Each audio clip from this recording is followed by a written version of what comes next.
Hi everyone, I'm back for real deal. More news about around town. So today we're going to talk a little bit about how to fill out a ballot when you go to the ballot box and you're going to vote for a candidate or you're going to vote for who knows what you're going to vote for. Well, when there's an election, a town election, you need to know how to fill out the ballot properly. That's whether you're an absentee voter or whether you're voting in person at town hall.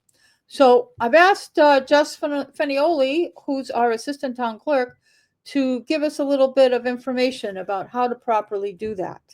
I will say that this started with a conversation that I had with her that, sometimes some ballots are filled out improperly and it slows things up, gums up the works, and they have to hand count a few of the ballots because of different issues. So we're going to let Jess give this little video and then I might add a few things when it's over, but we'll see. Okay, let me bring her up.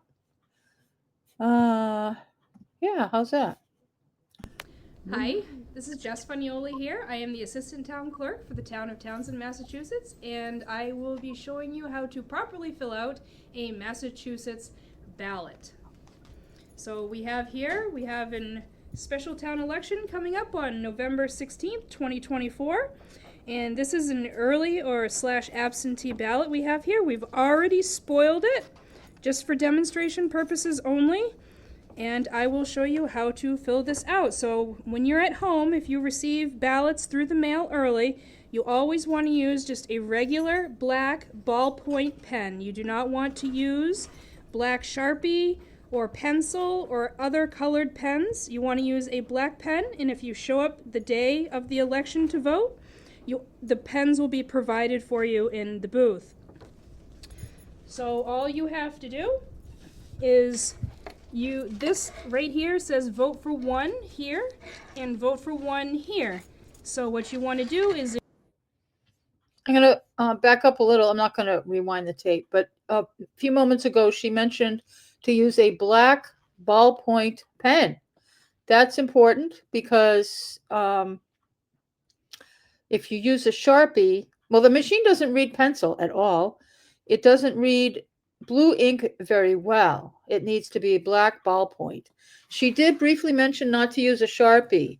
Um, she explained to me that if you use a Sharpie, it can bleed through the paper so that it's reading on the backside as well, and the machine is going to read it either improperly or not at all. It's going to get kicked back out.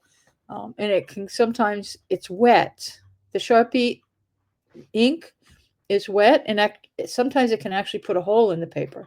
So you don't have to go crazy with making sure you should do a good job of filling in that oval. No X's, no check marks. You got to make sure you fill in the oval, but don't push so hard and put so much ink in there that you put a hole in it. Okay, and she's going to be demonstrating filling in all the ovals, but make sure you only vote for one person unless it tells you to vote for more than one.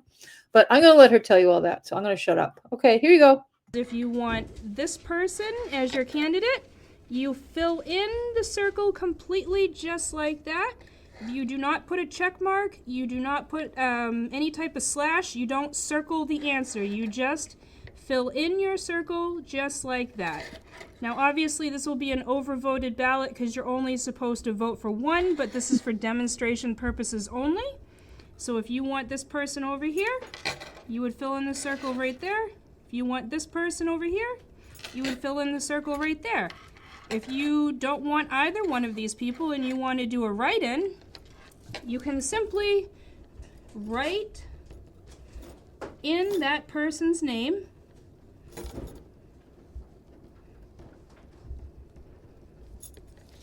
And then you want to fill out the circle next to the written in name that you just did for both of those races. And that's all you have to do. That is how to properly fill out a ballot to ensure that your vote is definitely counted by the machine. So, can you tell us what would happen if somebody used the wrong instrument or if they made some kind of mistake? Sure, so if you made some type of mistake, the ballot box will pick it up and spit it back out and tell you either overvoted or you potentially undervoted. And if you still want to push it through, then you have the ability to do that. Otherwise, it would spit it back out, and we would spoil that ballot if you made the mistake, and then you are given another ballot. State law says that each person is legally able to have 3 ballots. So if you spoil 2 ballots, that last one is your last ballot, and that last one has to be correct because I cannot give you another ballot after that. Okay, is there anything else you'd like to tell the voters on how to make sure that their vote is properly counted and without any mistakes or errors to the machinery? Right, so the machinery is rated to pick up black pen. We have tested it with blue pen, but it's really supposed to be black pen. I cannot guarantee if somebody uses pencil that they'll properly be picked up by the machine, but in that instance, then it would be a hand-counted ballot. If the machine, it won't go through the machine, it will be put aside in the top slot of the ballot box on election day, and it will be counted at the end as a hand-counted ballot, where it will be physically looked at to make sure that and recorded of each vote that you did. So it'll be hand counted at the end of the night. Okay. All right. Thank you very much for the demonstrations You're today. quite welcome. I think it's pretty helpful for the voters to know how to properly have their vote counted.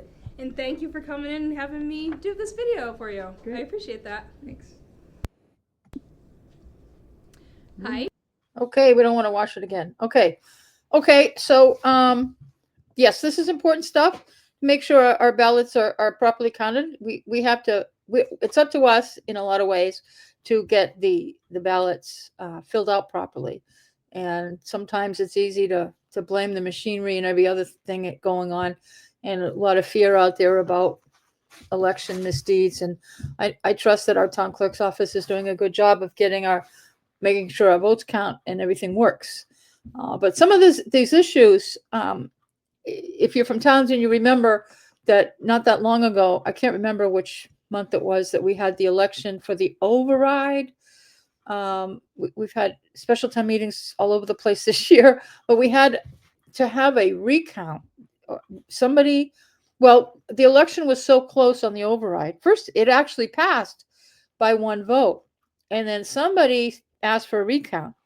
I thought it was a waste of taxpayers' money to do the recount. I really thought that our machines were so perfect that there wouldn't be an issue.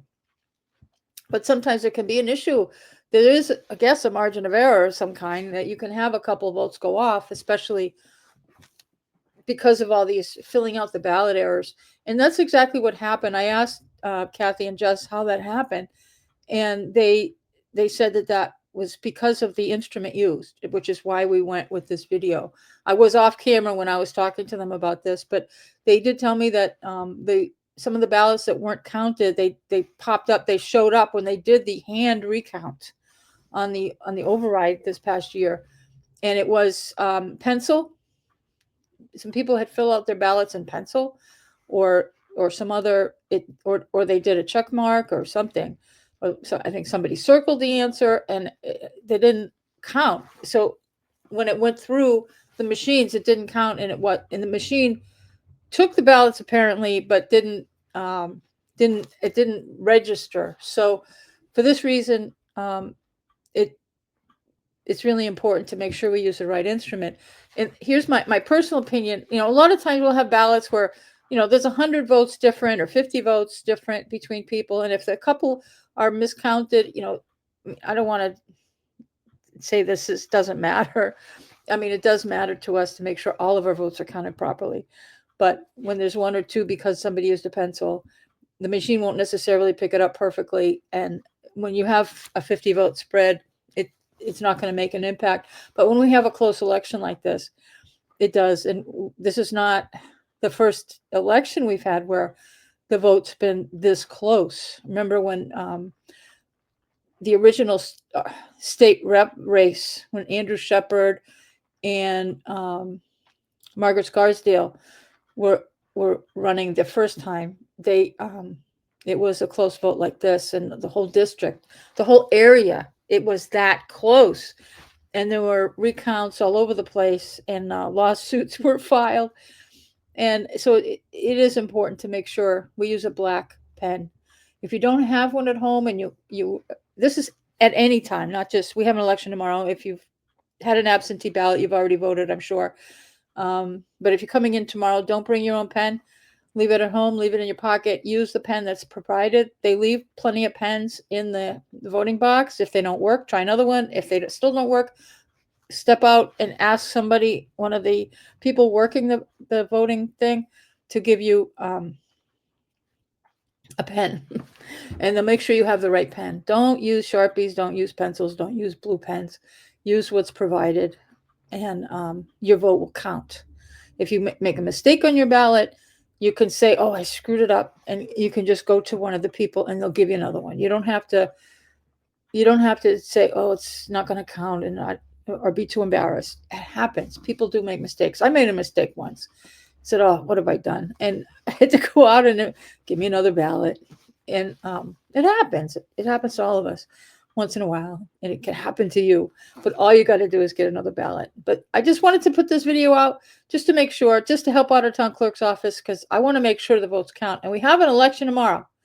Just in case you haven't heard me say it already, this, all politics are local, and voting locally has more immediate weight on what's happening in your basic life, and how property tax rates get set, whether there's overrides, the school budget, trash bags, planning board stuff, how the things that are going on in the town that you actually live in, those actions get determined by the people that are running for election tomorrow. It doesn't matter who's in the White House. You can call the White House and ask them about trash collection in the town of Townsend, Massachusetts, and they're going to go, where's that? And they'll tell you to call. If you called the White House and you actually got somebody to talk to you, they tell you to call your town hall.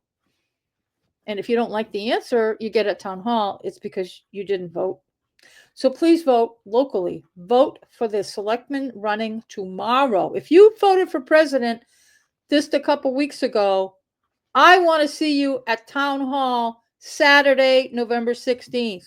Because if you cared about that election, you got to care about this one. So get out and vote tomorrow, Saturday, November 16th. Because after, I'm going to do a video, and don't you let me only see 300 people voted. I want to see 5,000 and something people vote tomorrow. I know I'm not going to get it, but just do it, or else. Okay, that's all I have.